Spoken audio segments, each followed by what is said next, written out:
Shalom. Shalom. Philadelphia. Kasih persaudaraan. Kasih persaudaraan. Philadelphia luar biasa. Pasti kabar kita luar biasa bersama Tuhan Yesus. Karena kasih setianya tidak pernah beranjak dalam kehidupan kita. Haleluya. Mari kita berikan pujian penyembahan yang terbaik bagi Dia atas kasih karunia atas kita. Sungguh besar setia.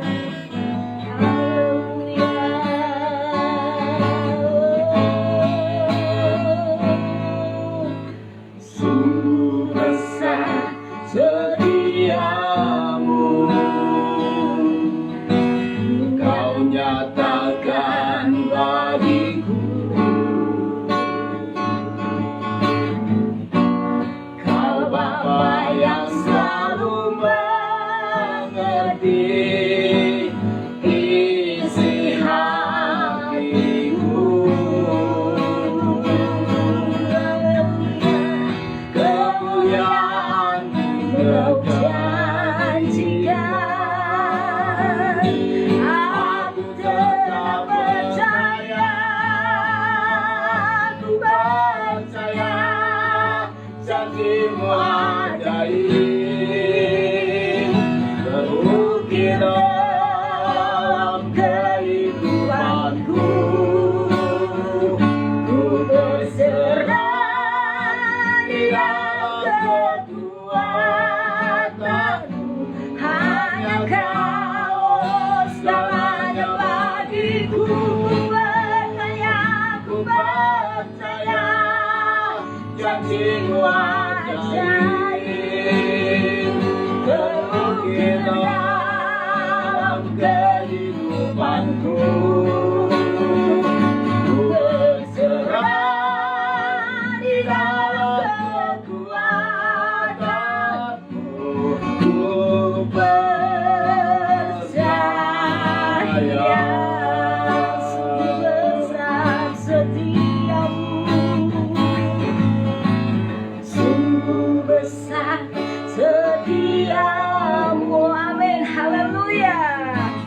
Kau nyatakan bagiku, sungguh Kau Bapa. Kau Bapa yang selalu mengerti isi hatiku. Amin. Haleluya. Kemuliaan-Mu Kau janjikan. Aku tetap percaya. Sekali lagi, sungguh besar setiamu. Sungguh besar setiamu. Haleluya. Kau nyatakan bagiku. Kau Bapa yang selalu mengerti isi hatiku. Oh Yesus, kemuliaan-Mu Kau janjikan. Aku tetap percaya, ku percaya janji-Mu ajaib terukir dalam kehidupanku. Amin. Haleluya. Ku berserah di dalam kekuatan-Mu, hanya Kau segalanya bagiku. Amin. Ku percaya janji-Mu ajaib terukir dalam kehidupanku. Ku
biasa.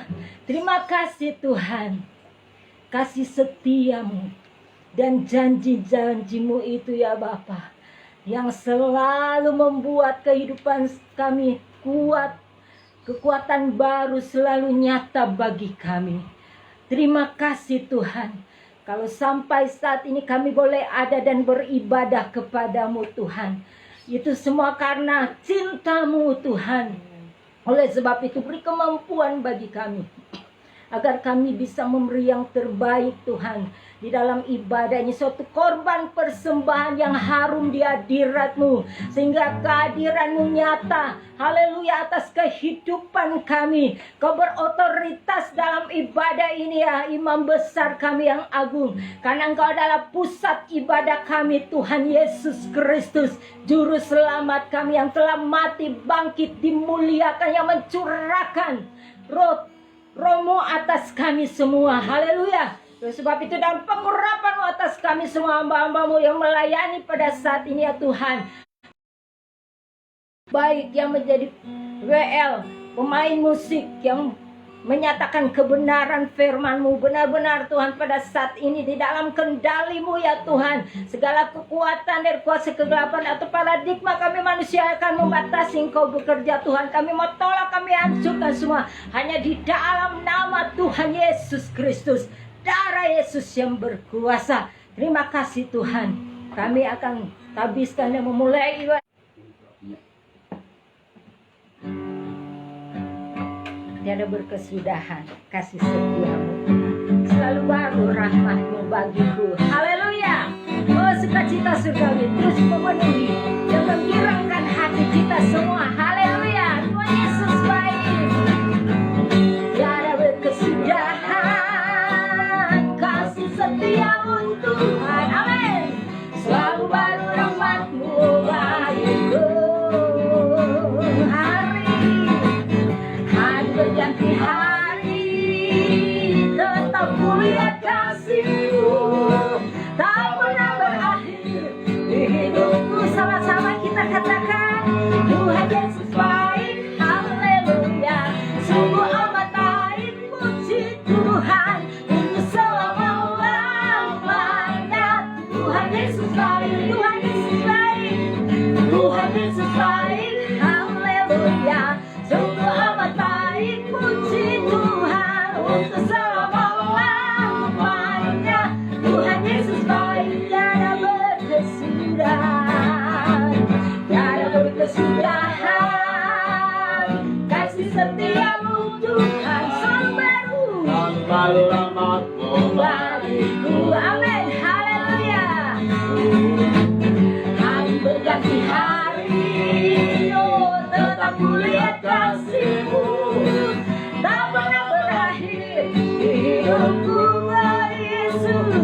Tuhan Yesus baik, puji Tuhan, sungguh amat baik, amin, untuk selama-lamanya. Tuhan Yesus baik, Tuhan Yesus baik, Tuhan Yesus baik, sungguh amat baik, haleluya, untuk selama-lamanya. Tuhan Yesus baik, Tuhan Yesus baik, Tuhan Yesus baik, haleluya, sungguh amat baik, untuk selama-lamanya. Tuhan Yesus baik dari selama-lamanya, untuk selama-lamanya, sampai lamanya. Tuhan Yesus baik, oh haleluya. Glory, kebajikan, kemurahan Tuhan selalu baru atas kehidupan kita, biar terus nyata, dan kita tetap setia menjadi orang-orang yang menggenapi kebenaran firman Tuhan, sehingga apa yang tak pernah kita pikirkan, apa yang tak pernah kita lihat, apa yang tak pernah kita dengar, apa yang tak pernah timbul di dalam hati kita, itulah yang disediakan Tuhan bagi orang yang cinta mengasihi Dia. Haleluya, puji Tuhan. Glory.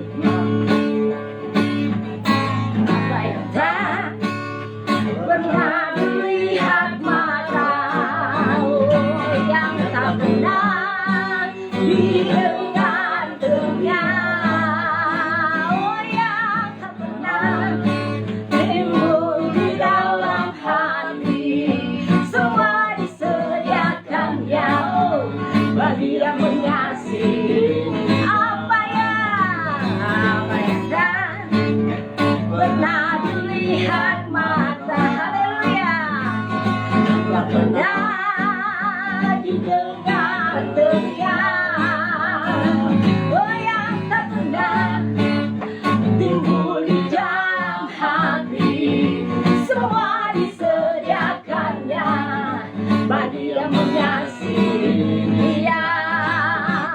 Allah sanggup melakukan segala perkara, meluruskan dan selamanya kuasanya tidak berubah. Allah sanggup melakukan segala perkara, oh luruskan dan selamanya kuasanya tak berubah. Sekali lagi, apa yang tak pernah, apa yang tak pernah dilihat mata, oh glory, yang tak pernah didengar teriak, yang tak pernah timbul di dalam hati, semua disediakannya, oh bagi yang mengasihi Dia. Allah sanggup melakukan segala perkara, oh luruskan dan selamanya kuasanya tidak berubah. Allah sanggup melakukan segala perkara, luruskan dan selamanya kuasanya tak berubah. Sekali lagi, Allah sanggup, oh Allah sanggup melakukan segala perkara, oh luruskan dan selamanya kuasanya tidak berubah. Allah sanggup melakukan segala perkara, oh luruskan dan selamanya kuasanya tak berubah. Oh luruskan dan selamanya, luruskan dan selamanya, luruskan dan selamanya kuasanya tak berubah. Amin, haleluya.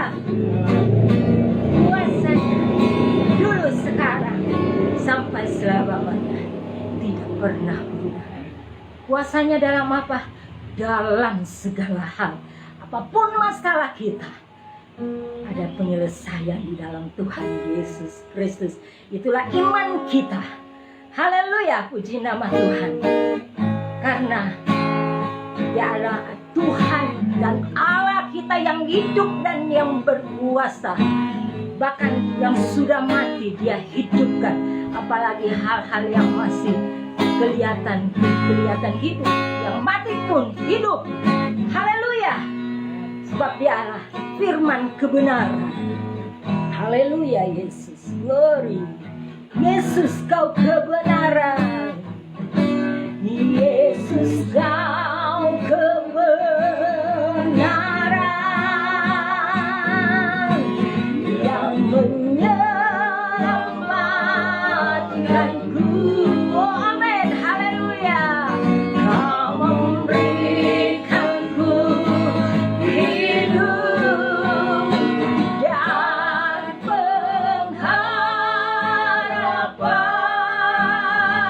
Ku ikut kehendak-Mu, ku ikut kehendak-Mu, ku anugerah-Mu, baru anugerah-Mu sungguh mau nyatakan padamu, menyatakan janjiku kepadamu.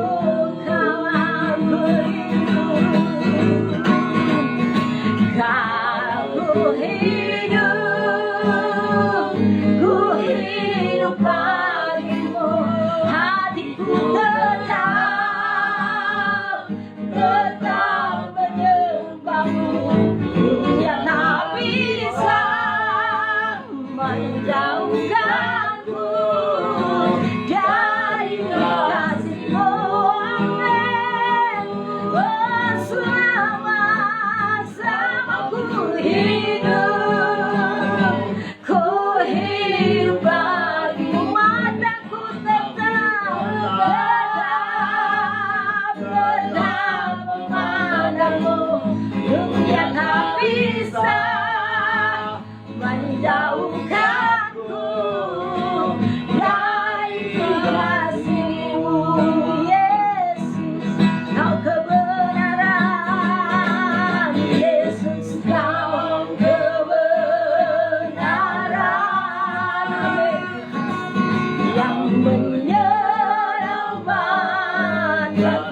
Kau memberikanku hidup dan pengharapan.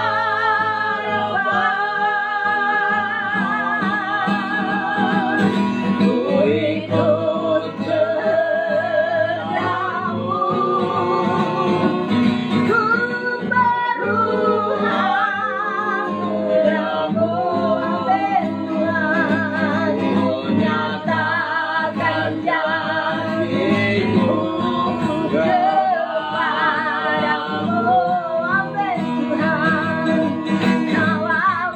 Tuhan. Kau aku hidup, ku hidup bagimu, hatiku tetap menyembahmu. Dunia tak bisa menjauhkanku dari kasih-Mu. Haleluya, selama ku hidup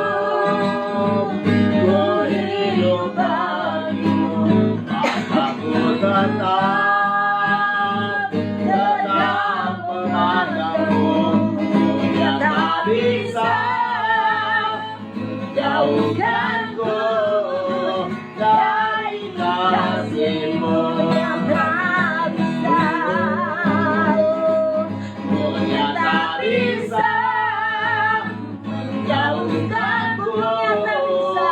Dunia tak bisa menjauhkanku. Dunia tak bisa menjauhkanku dari kasih-Mu. Haleluya, haleluya. Saya serahkan kepada hamba-Nya. Haleluya.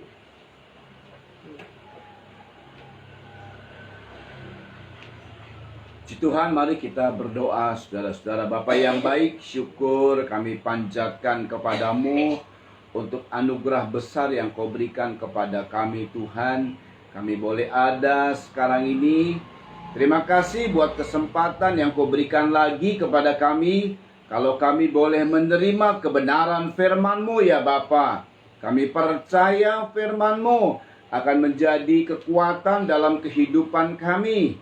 Dan firman-Mu akan melakukan hal-hal yang ajaib. Karena firman-Mu mampu melakukan apa yang tidak ada menjadi ada. Dan kami percaya Tuhan, segala masalah yang kami hadapi, karena kuasa firman Tuhan yang kami dengar, dan kami nanti katakan, kami praktekkan, maka akan menghasilkan hal-hal yang ajaib. Terpujilah nama Yesus Kristus. Karena firman-Mu adalah pribadi-Mu sendiri. Kami siapkan hati kami, hidup kami untuk menerima firman-Mu. Bagaikan kami makan sehidangan dengan-Mu di dalam perjamuan dalam ibadah ini, Bapa. Terpujilah nama Tuhan Yesus Kristus. Kami terima kebenaran firman Tuhan di dalam nama Tuhan Yesus Kristus. Haleluya. Amin. Puji nama Tuhan, saudara. Kasih Tuhan untuk kita semua. Bagaimana Tuhan mau bekerja bagi setiap kita, saudara. Saudara, mari kita akan membaca di dalam Roma 1 ayat 16 sampai 17. Ya, kita akan baca bersama-sama kedua ayat ini. Roma pasal 1 ayat 16 sampai 17. Jika kita sudah menemukan, kita akan baca bersama-sama ayat-ayat ini. Ya, saya hitung sampai 3. 2, 3. Sebab aku mempunyai keyakinan yang kokoh dalam Injil. Karena Injil adalah kekuatan Allah yang menyelamatkan setiap orang yang percaya. Pertama-tama orang Yahudi, tetapi juga orang Yunani. Sebab di dalamnya nyata kebenaran Allah yang bertolak dari iman dan memimpin kepada iman. Seperti ada tertulis, orang benar akan hidup oleh iman. Puji nama Tuhan. Saudara, ini adalah pernyataan dari seorang rasul. Bagaimana dia mengatakan, aku mempunyai keyakinan yang kokoh dalam Injil. Kenapa? Karena Injil adalah kebenaran. Ya, saudara ya. Sebab di dalamnya nyata kebenaran. Jadi ada orang yang menganggap pernyataan sebuah statement ini benar. Tapi belum tentu menurut orang lain, saudara. Dan kemudian kebenaran yang dinyatakan oleh si A katakan, itu karena kondisinya saat itu, maka itu kebenaran menjadi sebuah kebenaran bagi dirinya. Tapi bagi orang lain dengan waktu yang berbeda, dengan keadaan yang berbeda, belum tentu hal kebenaran yang dinyatakan orang itu menjadi benar di situasi yang berbeda, saudara. Tapi kalau kebenaran firman Tuhan, kebenaran Injil, itu dulu, sekarang, sampai selama-lamanya adalah kebenaran. Dan ini adalah kebenaran dari Allah yang benar-benar benar. Nah, itu ya. Jadi saudara, perlu kita ketahui, perlu kita memahami tentang kebenaran dari Allah ini adalah sungguh kebenaran. Dia tidak lekang oleh waktu. Dia tidak pernah layu, dia tidak pernah gagal. Itulah Injil atau firman Tuhan. Saudara perhatikan, begitu yakin, punya keyakinan yang kokoh di dalam Injil. Karena Injil itu kekuatan Allah, ada power di dalam Injil. Nah, pertama saudara, Injil adalah kebenaran, yaitu Injil ini adalah buku yang menceritakan tentang Yesus saja. Ya. Kalaupun ada kesaksian-kesaksian dari kitab atau kita sebut Alkitab, tetapi yang dinyatakan itu adalah Yesus Kristus, baik dari perjanjian lama maupun sampai perjanjian baru. Tetapi untuk Injil sendiri ada 4 Injil. Ya, Matius, Markus, Lukas, Yohanes. Saudara perhatikan baik-baik, dan 4 Injil ini menceritakan hanya Yesus Kristus. Fokusnya kepada Yesus. Jadi Injil yang menceritakan Yesus ini, apa yang diceritakan? Kalau perbuatan-perbuatan ajaib itu telah juga dilakukan oleh nabi-nabi. Oke, itu ada. Tetapi yang paling terpenting, isi daripada Injil adalah Yesus mati di kayu salib untuk menebus dosa kita. Kemudian dia bangkit dari antara orang mati. Nah, ini tidak pernah ada kisah-kisah nabi manapun yang mati lalu bangkit. Tidak ada, kecuali Yesus Kristus. Nah, itu isinya. Yesus mati di kayu salib untuk menebus dosa kita, lalu dia bangkit dari antara orang mati untuk membenarkan kita. Dia naik ke sorga, saudara, mengirim Roh Kudusnya, serta dia akan datang lagi. Nah, ini adalah Injil, saudara ya. Ya, khususnya dari 4 Injil ini, itu bicara mengenai Yesus saat hidup sampai terakhirnya dia naik ke sorga, saudara ya. Lalu kemudian untuk umatnya, untuk anak-anaknya di dunia, dia mengirim Roh Kudus sebagai Tuhan yang menyertai kita di dalam dimensi roh. Haleluya. Nah, saudara, perhatikan baik-baik. Paulus berkata ini adalah kekuatan Allah. Cerita dari Injil itu kekuatan Allah. Memang penulisan atau kisahnya itu 2000 tahun yang lalu. Tetapi Injil ini begitu hidup, saudara. Ya, itu sebabnya kalau kita melihat, membaca Alkitab kita dalam Injil, banyak orang yang bertobat, banyak orang yang percaya kuasa Allah dan terjadi kuasa Allah. Dia hanya menceritakan saja tentang Yesus yang begitu dahsyat sekali. Dia mengajak jemaat untuk bagaimana kuasa Tuhan itu bekerja pada beberapa orang yang mengalami kesembuhan, yang mengalami mujizat. Karena begitu percaya, maka orang yang percaya ini mendapatkan mujizat, kuasa, dan lain sebagainya. Saudara perhatikan, jadi Injil ini harus kita percayai. Saya ulang kembali, isinya adalah Yesus mati di salib untuk menebus dosa kita. Dia bangkit dari antara orang mati untuk membenarkan kita. Dia naik ke surga untuk mendapat kedudukan. Dan dia mencurahkan Roh Kudusnya. Dan dia akan datang lagi, saudara. Ya, jadi saudara perhatikan baik-baik bahwa apa yang dinyatakan oleh Rasul Paulus, aku mempunyai keyakinan yang kokoh dalam Injil. Saudara ya. Nah, perhatikan baik-baik, karena Injil itu kebenaran. Dia kekuatannya menyelamatkan. Nah, kita diselamatkan dari apa? Dari hukuman Tuhan. Saudara, ada 2 hukuman Tuhan yang sedang terjadi, yang sedang dan akan terjadi ke depan. Pertama, 3 kali 7 hukuman Tuhan atas bumi ini. Nah, kita diselamatkan. Anak-anak Tuhan yang percaya kepada Injil ini diselamatkan. Baik dia orang Yahudi maupun orang Yunani. Waktu itu zamannya Injil ini atau berita tentang keselamatan itu berasal dari Yahudi. Tetapi Yahudi sendiri banyak orang yang tidak bertobat dari kalangan Yahudi. Tetapi Yahudi yang percaya kepada Tuhan maka diselamatkan. Lalu dari situ dari murid-murid lalu menyebarlah Injil ini sampai ke seluruh dunia. Yang disebut orang-orang kafir akhirnya percaya dan diselamatkan. Itulah termasuk kita, saudara. Ya, kita ini disebutnya orang Yunani atau non-Yahudi, saudara. Tetapi oleh karena Injil kita diselamatkan. Perhatikan, selamat dari hukuman, di mana Tuhan akan menimpakan hukuman atas dunia ini. Ya, kata orang lain berkata kiamat. Tetapi bagi anak-anak Tuhan yang percaya kepada Injil, percaya begitu kokoh kepada Injil, maka diselamatkan oleh Tuhan. Ini kebenaran, saudara. Ini kebenaran.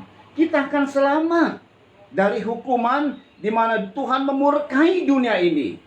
Dan selanjutnya adalah kita diselamatkan dari api neraka yang kekal selama-lamanya. Penderitaan api neraka. Itu berarti kita dibawa oleh Tuhan masuk dalam kebahagiaan sorga selama-lamanya. Ini luar biasa, saudara. Itu yang dipercaya oleh Paulus. Dan kita bisa berkata, sebab aku, ya kita sebut namanya, seperti saya, sebab Harun mempunyai keyakinan yang kokoh dalam Injil. Karena adalah kekuatan Allah dan dia menyelamatkan. Ini saudara ya. Nah saudara, dengar baik. Lalu kemudian ada sebuah statement dari sebuah keyakinan yang kokoh. Dari Injil ini ada sebuah statement bahwa di dalamnya nyata kebenaran Allah, dan yang bertolak dari iman memimpin kepada iman. Lalu kemudian ada satu statement, orang benar akan hidup oleh iman. Percaya atau iman ini sama, saudara ya. Iman kepada apa? Injil. Saudara ya. Orang benar akan hidup oleh iman. Jadi saya ulang, kenapa kita perlu percaya? Peristiwa ini sudah lama memang. Kalau peristiwa Yesus Kristus hidupnya sudah lama, 2000 tahun lalu ditulis. Nah, kita mesti percaya bahwa yang ditulis itu adalah benar, kebenaran Tuhan. Kisah-kisah Yesus adalah kebenaran. Itu betul-betul kisah yang nyata, bukan dongeng untuk membuat kita tidur terlelap, atau dongeng anak-anak kecil untuk anak-anak kecil, bahkan tahayul-tahayul yang dari nenek-nenek moyang kita, saudara.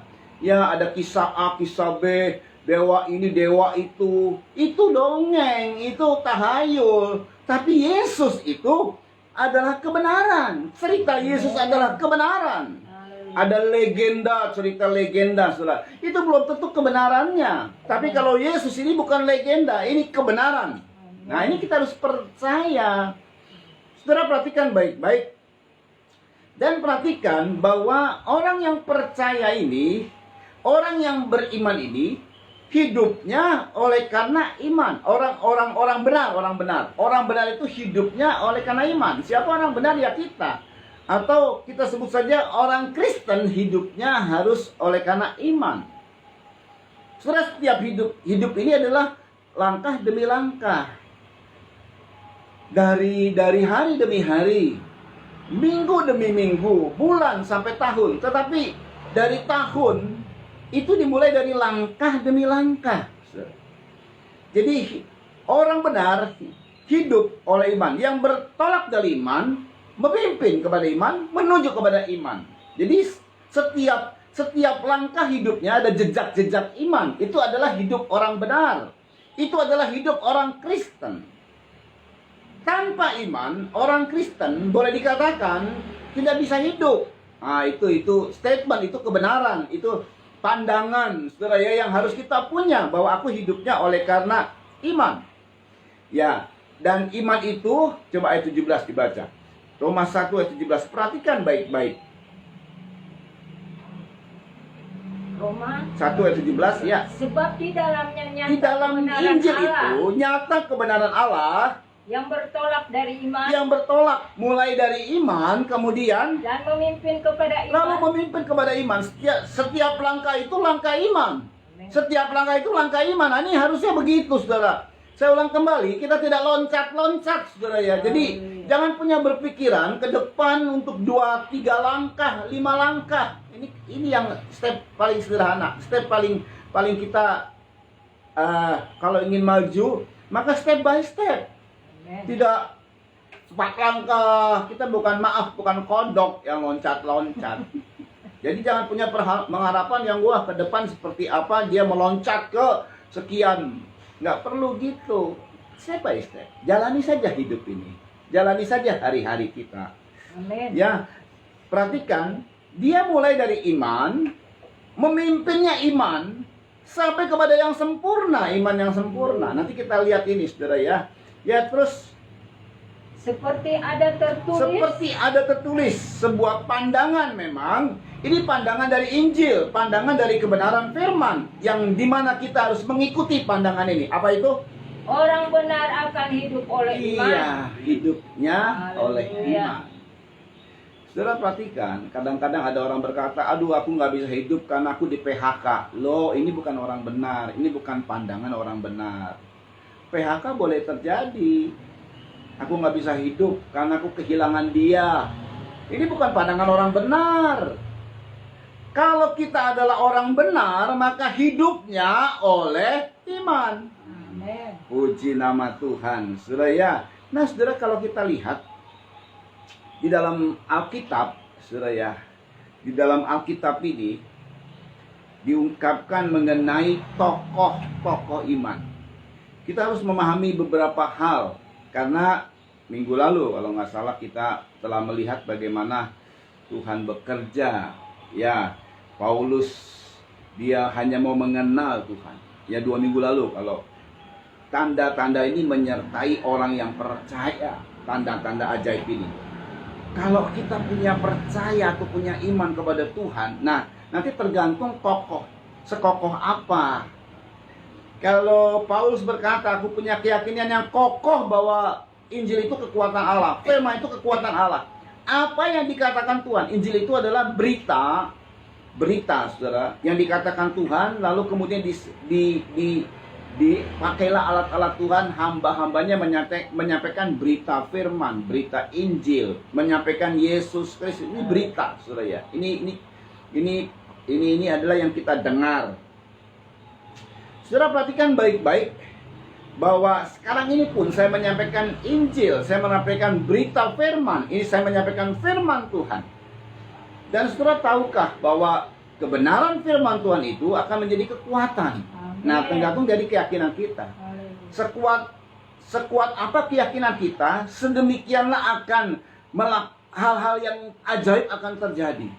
Kalau kita imannya cuma seperapat lah, katakan ya, seperapat lah yang terjadi. Kalau kita imannya yang full, kokoh, maka hal yang dahsyat yang terjadi. Saudara perhatikan baik-baik. Jadi langkah demi langkah itu adalah langkah iman. Nah, saudara perhatikan, kalau kita bicara mengenai iman, kita bicara mengenai percaya, ini nggak asing buat kita.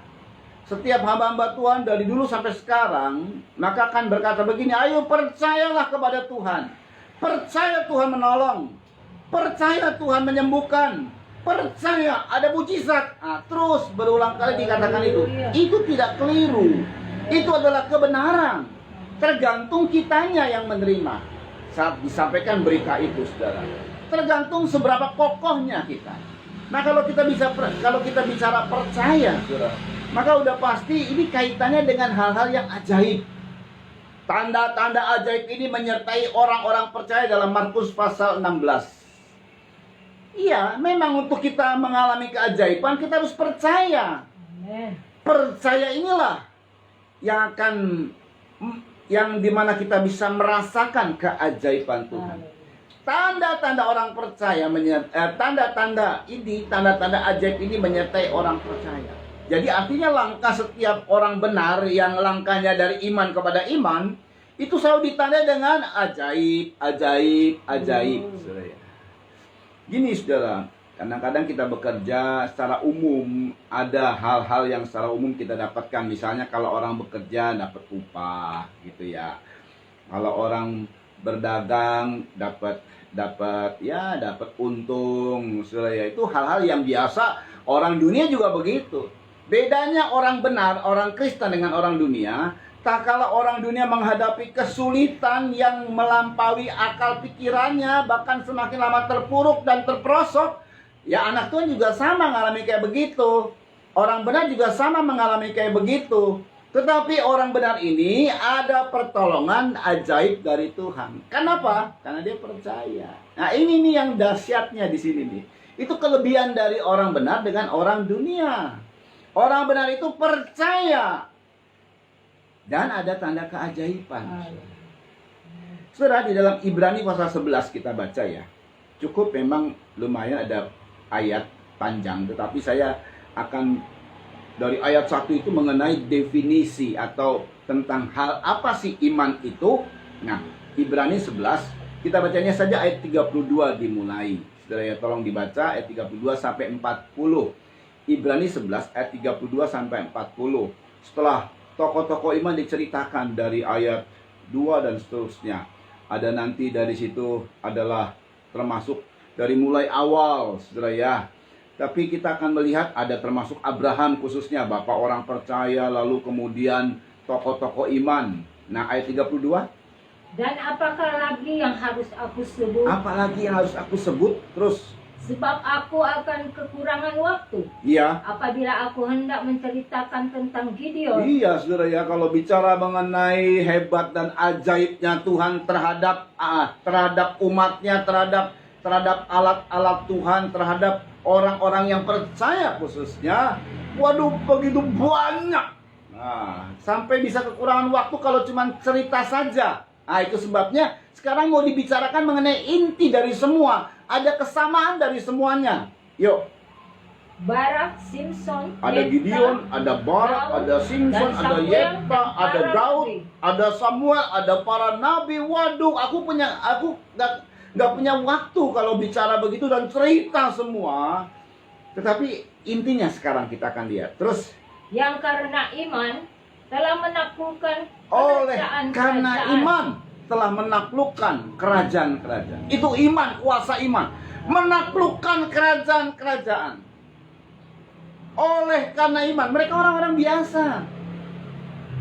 Tapi mereka mampu menaklukkan kerajaan-kerajaan. Mereka tidak ditaklukkan, mereka yang menaklukkan. Mereka punya otoritas. Terus mengamalkan kebenaran. Mengamalkan kebenaran. Memperoleh apa yang dijanjikan. Memperoleh apa yang dijanjikan. Berkat, kesembuhan, dan lain sebagainya. Power, kuasa apa yang dijanjikan. Aku akan menyertai kamu, Gideon. Aku akan menyertai kamu, Samson. Ya, disertai oleh Tuhan, dan itu terbukti. Itu bukan kisah legenda dongeng, tapi itu kisah nyata, saudara. Hanya oleh karena iman. Terus menutup mulut singa-singa. Bayangkan menutup mulut singa-singa. Ini keajaiban-keajaiban. Terus memadamkan api yang dahsyat. Memadamkan api yang dahsyat. Terus mereka telah luput dari mata pedang. Mereka telah luput dari mata pedang dengan keajaiban-keajaiban dari Tuhan. Telah beroleh kekuatan dalam kelemahan. Beroleh kekuatan dalam peperangan. Terus telah menjadi kuat dalam peperangan. Iya. Dan telah memukul mundur pasukan-pasukan tentara asing. Hari-hari ini saudara ya, film-film yang tentang jagoan-jagoan, The Avenger, terus beberapa lagi, wah luar biasa, digandrungi, disukai oleh orang. Saudara, banyak dulu sebelum pandemi, wah begitu ada muncul seri baru dari Marvel lah, atau dari apa saudara ya, wah disenangi dan banyak orang datang. Itu dongeng. Kalau ini nyata loh.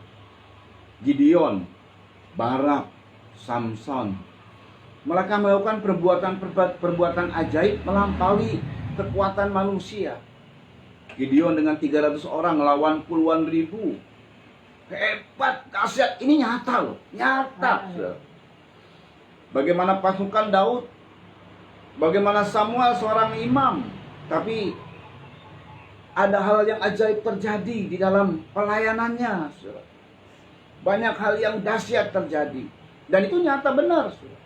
Dengan pasukan yang sedikit bisa mengalahkan ribuan orang. Itu nyata benar. Kalau zaman sekarang adalah pasukan atau modal yang sedikit bisa mendapat keuntungan besar, bisa mendapat berkat yang besar. Nah, kalau sekarang karena kita tidak lagi berperang melawan darah dan daging, tetapi berperang melawan penguasa-penguasa roh jahat. Kita bisa taklukkan semua. Ya, saudara ya, apa yang terjadi dalam dunia bisa ditaklukkan. Hal-hal yang berkaitan dengan apa saja. Ada power dalam diri kita karena iman. Nah, saudara ya, terjadinya karena iman. Perhatikan, memadamkan api yang dahsyat, luput dari pedang. Ya, coba diteruskan. Ayat 34. Memadamkan api yang dahsyat. Terus. Mereka telah luput dari mata pedang. Terus. Telah beroleh kekuatan dalam Beroleh kelemahan. kekuatan dalam kelemahan. Telah menjadi kuat dalam peperangan. Menjadi kuat dalam peperangan. Dan telah memukul mundur pasukan-pasukan tentara asing. Yang begitu banyak dipukul mundur terus. Ibu-ibu telah menerima kembali orang-orangnya yang telah mati. Wah, ada kuasa kebangkitan terjadi. Sebab dibangkitkan. Perhatikan. Tetapi orang-orang lain membiarkan dirinya Nah, disiksa. kita lihat bagaimana ada dua sisi sebenarnya. Yang satu adalah keajaiban-keajaiban yang terjadi. Tetapi sisi lain, ini semua karena iman loh. Iman ini menyatakan hal-hal yang ajaib. Iman ini akan kita alami hal-hal yang ajaib oleh karena iman saja. Tetapi ada juga tokoh-tokoh iman membiarkan dirinya, merelakan dirinya bagaimana? Disiksa. Terus disiksa dan tidak mau menerima tidak mau menerima pembebasan. Tapi mereka ini orang beriman. Terus supaya mereka beroleh kebangkitan yang lebih baik. iya, jadi iman ini saudara betul. Sakit disembuhkan. Percaya. Kalau orang sakit masuk rumah sakit, dioperasi bisa. Ya bisa, dia orang beriman juga. Dia membiarkan. Rela. Jadi persoalan iman ini bukan hanya melulu pada ajaib-ajaib. Kalau kamu nggak ngalami kaya, keajaiban, aku cuman begini saja hidupnya. Lalu kamu tidak beriman? Tidak loh. Ada hal-hal yang berkaitan juga. Mereka membiarkan dirinya. Saudara ya, mereka membiarkan ada. Ya, tetapi orang-orang lain membiarkan dirinya disiksa, tidak mau menerima pembebasan. Karena mereka akan beroleh kebangkitan yang lebih baik. Perhatikan ayat 36. Ada pula yang diejek dan didera. Tuhan tidak bela dia diejek, didera. Tuhan tidak bela seolah-olah ya. Dan mereka rela, mereka tetap bersukacita. Terus bahkan yang dibelenggu dan dipenjarakan. Terus Mereka dilempari. mereka ada yang dilempari dan sampai mati. Paulus salah satunya. Terus digergaji. Dibunuh dengan pedang. Mereka mengembara dengan berpakaian kulit domba Iya. dan kulit kambing sambil menderita kekurangan, kesesakan dan siksaan. Nah, sebagian orang dengan karena iman, hidup karena iman, alami mujizat-mujizat. Nggak ngalami kekurangan, waktu disiksa tiba-tiba diselamatkan, tidak ngalami penyiksaan, tidak ngalami jajahan, tidak mengalami pembelengguan, mereka menang atas musuh-musuh. Tapi sebagian yang lain oleh karena iman, dengar baik saudara ya, ini semua karena iman. Yang satu mengalami hal-hal yang ajaib, yang satu membiarkan, merelakan dirinya untuk disiksa, diejek, dan seolah-olah Tuhan tidak bantu.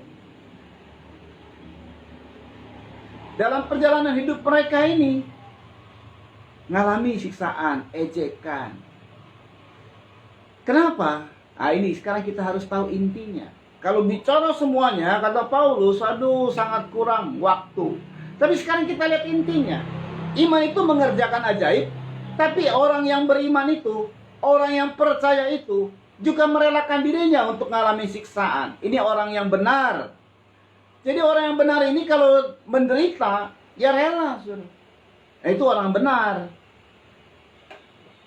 Dan perhatikan baik-baik. Kenapa? Apa sih intinya? Kita baca ayat 38. Perhatikan di sini. Dunia ini tidak layak bagi mereka. Dunia ini tidak layak bagi mereka. Juga harusnya bagi kita. Artinya apa? Kita layaknya itu di sorga atau tanah air sorgawi. Bukan dunia. Jadi nggak usah kita, kalaupun kita diberkati ya, Kita nggak perlu dipengaruhi oleh keadaan dunia, berkat-berkat dunia. Ya, ada banyak orang-orang diberkati lalu salah fokus. Mobilnya yang dirawat, sedikit lecet dia marah-marahin semua. Nah, ini nggak benar ini. Itu hal yang dunia. Kita wajar saja kalau mau pelihara, wajar. Bukan berarti main ambur-ambur dan tidak dipelihara, dirawat wajar. Tapi jangan terlalu berlebihan.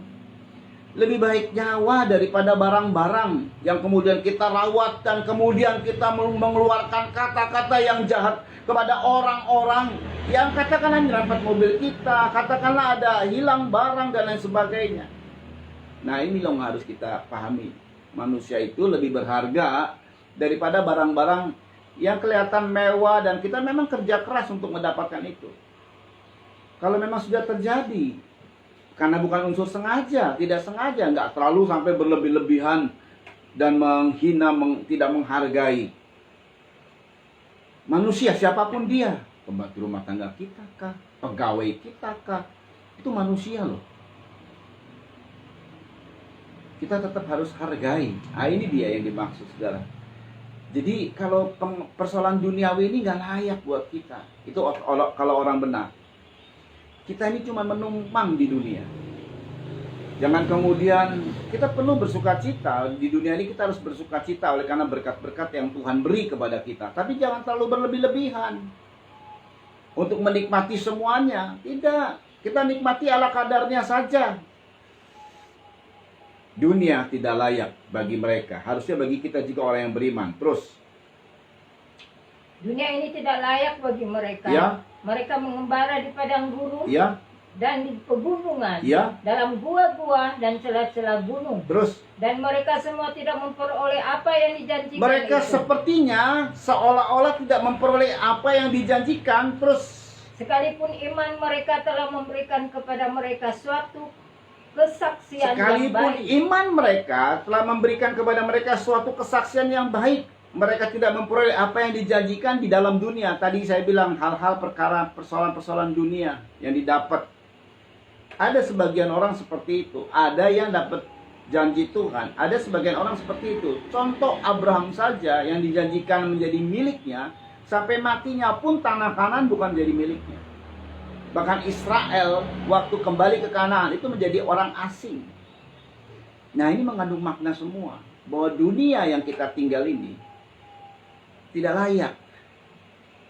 Karena kita punya arah sorga.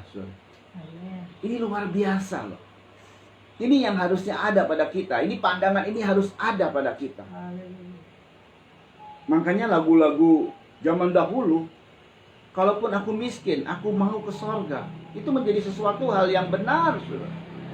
Jangan disalahkan, lihat baik-baik. Orang yang benar itu memang ada bagian sesuai dengan kehendak Tuhan, bahwa orang itu mengalami mujizat-mujizat. Mujizat, benar-benar mujizat tanpa pertolongan manusia. Tapi ada orang-orang yang lewat pertolongan manusia. Bahkan ada yang rela yang nggak ngalami mujizat. Saudara ya, perhatikan baik-baik ayat 40. Sebab Allah telah menyediakan sesuatu yang lebih baik. Haleluya. Jadi kalau kita puas di dunia ini dengan berkat-berkat yang Tuhan beri, padahal Allah telah menyediakan sesuatu yang lebih baik daripada yang kita dapat ini. Jadi Tuhan ngajak kita, ya sudah, nikmati saja fasilitas. Kalau kita diberkati, nikmati saja fasilitas, jangan khawatir, nggak apa-apa kok. Tapi nggak terlalu berlebih-lebihan, nggak terlalu dibangga-banggakan, dibesar-besarkan hal-hal yang duniawi. Nikmati saja, karena Allah akan memberikan sesuatu yang lebih baik dan sudah Tuhan sediakan buat kita. Haleluya. Tetapi perhatikan baik-baik. Terus, Tanpa kita, mereka tidak dapat sampai kepada kesempurnaan. tanpa kita mereka tidak sampai kepada kesempurnaan. Jadi kita itu yang dimaksud apa? Kita yang hidup di hari akhir. Dan ada ayat berkata begini, saya mau beritahu sebentar saudara ya, untuk poin ini. Tanpa kita, mereka itu yang sudah mati dalam iman, padahal Allah telah menyediakan tempat yang lebih baik. Dan tanpa kita yang hidup, masih hidup di hari akhir ini, Saudara ya, dimana jujur, saya boleh katakan ulang lagi, jujur tidak mudah untuk di hari akhir kita hidup, untuk mempertahankan kekudusan, untuk mempertahankan kebenaran, untuk mempertahankan iman kita tidak mudah. Karena sekarang ini pesaingnya begitu hebat sekali. Apa pesaingnya? Keduniawian. Apa pesaingnya? Penawaran dunia yang begitu hebat. Apa pesaingnya? Mamon. Coba lihat saja, ini sudah sebetulnya setiap umat Tuhan terkontaminasi, khususnya jangankan yang di kota ya, yang di desa saja. Coba pikirkan kalau ada masalah, apa yang dipikirkan sama dia? Katakanlah, sakit. Bukan Tuhan yang dipikirkan. Bagaimana untuk mendapat obat? Untuk dapat obat bagaimana? Mesti dibeli. Dibeli pakai apa? Duit.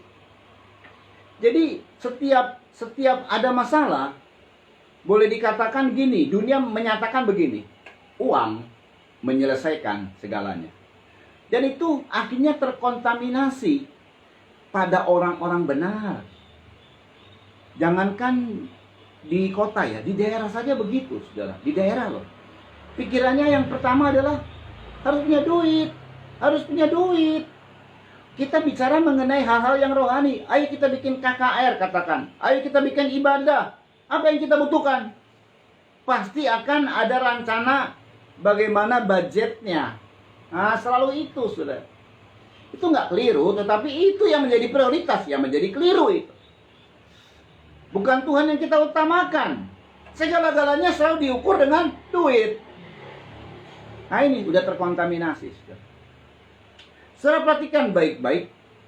Jadi Kristen sekarang, tapi kalau ada satu atau dua orang yang percaya kepada Tuhan dan masih percaya saat Tuhan datang, katakanlah paling buruknya begitu ya. Karena banyak orang Kristen yang terkontaminasi. Tapi ada cuma satu orang saja, ya dia pertahankan imannya. Bayangkan saudara, Paulus berkata, aku beritahu rahasia ini. Kita tidak mati semua. Paulus sudah mati, saudara. Tapi dia beritahu, karena dia sampaikan surat untuk ke depan, orang-orang yang ke depan, dan untuk kita nih khususnya. Kita tidak mati semua. Tapi kita akan diubah saat Tuhan datang. Tapi ini urut-urutannya, kata Paulus. Ini makanya Paulus bicara dalam kuasa kebangkitan dalam 1 Korintus. Urut-urutannya, atau dalam Tesalonika. Kita tidak mati semua, tetapi kita tidak mendahului mereka yang sudah mati dalam Tuhan. Jadi mereka dulu yang mati dalam Tuhan dibangkitkan, baru kita diubah. Itu urut-urutannya. Ini artinya, saudara, kalau saja ada orang satu anak Tuhan yang hidup dengan iman yang sungguh-sungguh, tidak terkontaminasi, saudara, dia pertahankan iman sampai Tuhan datang. Cuma satu nih. Satu orang ini mempengaruhi, ada jutaan mungkin, puluhan juta, mungkin ratusan juta. Sejak dari Adam, khususnya Habel itu, mereka dibangkitkan, mengalami tubuh kemuliaan. Oleh karena satu ini, jadi satu ini pemicu. Siapa itu? Orang Kristen, anak Tuhan, orang benar yang hidup sampai detik Tuhan datang, sampai hari haknya Tuhan datang. Wow, makanya disebutkan oleh Paulus ini, dia tuliskan, ini ngatanya sesuatu yang rahasia. Tanpa kita yang masih hidup di dunia ini dan mempertahankan imannya sampai Tuhan datang, mereka tidak dapat sampai kepada kesempurnaan. Jadi penting sekali loh orang yang hidup di dunia ini, sampai Tuhan datang dengan menjaga imannya, menjaga dirinya. Tapi saya yakin gak cuma satu, pasti kita juga yang ikut live streaming adalah orang-orang yang mau mempertahankan iman. Tapi dengar baik, iman, percaya itu tidak sekedar, tidak identik sama dengan keajaiban-keajaiban melulu. Nah, saudara ya, ada kalanya orang-orang yang dibiarkan sama Tuhan untuk rela. Nah, ini dia. Kalau misalnya keajaiban terjadi, contoh yang sederhana ya. Oh, yuk karena sakit apa? Oh, dokter juga bisa menyembuhkan. Angkat sakitnya, operasi, atau pakan obat. Sekarang ini hebat sekali dengan segala macam di scanning dan lain sebagainya, bisa ketahuan sakitnya di mana, bagaimana cara mengatasinya dengan teknologi yang canggih sekarang ini. Dokter bisa melakukan itu, saudara. Keajaiban lewat lewat kesembuhan ilahi bisa dilakukan dokter juga. Jangan tadi saya bilang butuh duit, saudara ya. Kalau orang-orang kaya ya sudah, mau pergi kemana yang paling bagus? Ke Penang kah? Ke Cina kah? Ke mana saja bisa bagus. Banyak negara-negara maju yang komplit semua. Alat-alatnya canggih. Tapi dunia tidak bisa melakukan ini. Ada orang dunia yang disakiti, lalu kemudian dia berkata, ampuni mereka Tuhan. Enggak ada. Dia oke pada saat seketika waktu berkata seperti itu, atau saya maafin dah, saya ampunikan. Tapi dalam hati nggak bisa berubah. Dia akan dendam. Nah, itu orang dunia. Nah, tapi beda sama anak Tuhan. Perhatikan, mereka rela dengan iman kepada Kristus Yesus dihina, dicaci maki, dibully, diejek, bahkan dilakukan sesuatu yang tidak baik. Mereka tetap di dalam hati yang penuh dengan damai, sejahtera, sukacita, dan di dalam hati yang tidak pernah membalas dendam, tidak ada benci. Nah, itu nggak bisa dilakukan oleh orang dunia. Kalau tadi yang keajaiban-keajaiban, oke, orang dunia bisa lakukan, biarpun nggak full ya. Jelas kalau keajaiban Tuhan lain, hebat banget. Tapi orang dunia juga boleh berbangga dengan keajaiban yang dialami oleh mereka. Tapi nggak pernah orang dunia bisa mengampuni sedemikian full pengampunannya kepada orang yang membuli dia, kepada orang yang menyakiti dia. Yang ada adalah kebencian, biarpun sedikit, itu kebencian itu selalu ada. Beda dengan anak-anak Tuhan. Justru di sini kelebihannya. Saya tidak mengalami sesuatu, tapi karena rela, karena iman mereka rela mengalami penderitaan. Karena iman mereka rela mengalami penderitaan. Wow, dan rasanya Tuhan tidak menolong, tapi mereka rela. Wah, ini hebat banget. Ini yang nggak bisa dialami oleh orang dunia. Saudara, jadi perhatikan baik-baik. Jadi ada dua hal selalu. Yang satu adalah mereka menang atas peperangan, keajaiban terjadi. Yang lain rela. Nah, saudara ya. Tapi kalau saya perhatikan kisah-kisah yang tadi ada yang digergaji, hanya sebagianlah yang ditulis akhirnya nih ya. Beberapa orang saja yang ditulis akhirnya, seperti Yohanes Pembaptis, itu jelas ditulis kematiannya dipenggal kepalanya. Lalu kemudian Yakobus juga dipenggal kepalanya. Paulus, dia berkata, aku dirajam.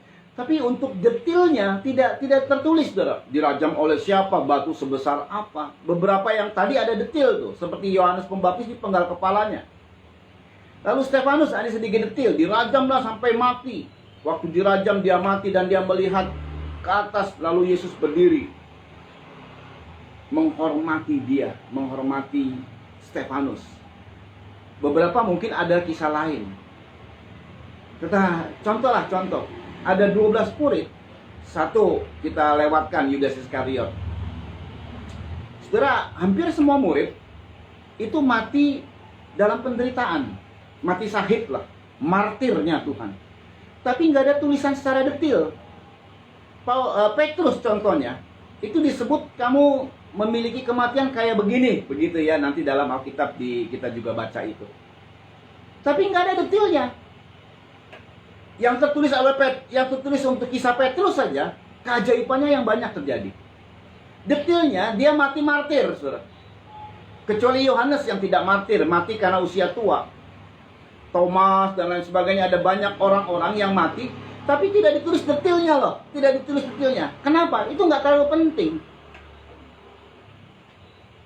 Kalau kita tahu Petrus mati terbalik, terbalik disalib terbalik begitu ya. Itu bukan karena di dalam Injilnya yang ada, tidak ada tertulis Petrus mati disalib terbalik, tidak ada. Itu adalah dari sejarah.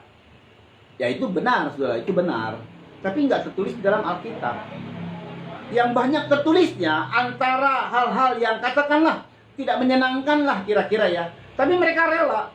Itu lebih banyak tertulisnya, saudara, keajaiban-keajaiban Tuhan. Isi Alkitab yang kita punya itu adalah keajaiban-keajaiban Tuhan. Itu banyak sekali ditulis. Kecuali Yesus memang begitu detail sekali kematiannya ditulis. detil banget. Nah, selainnya tidak. Hanya beberapa orang tadi saya sebut. Tapi itu tidak didramatisir.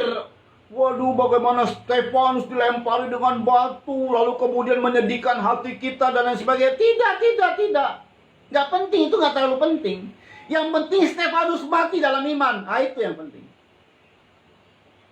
Jadi saudara, kalau kita lihat, justru kebanyakan orang-orang yang mengalami hal-hal yang tidak menyenangkan itu tidak detailnya ditulis.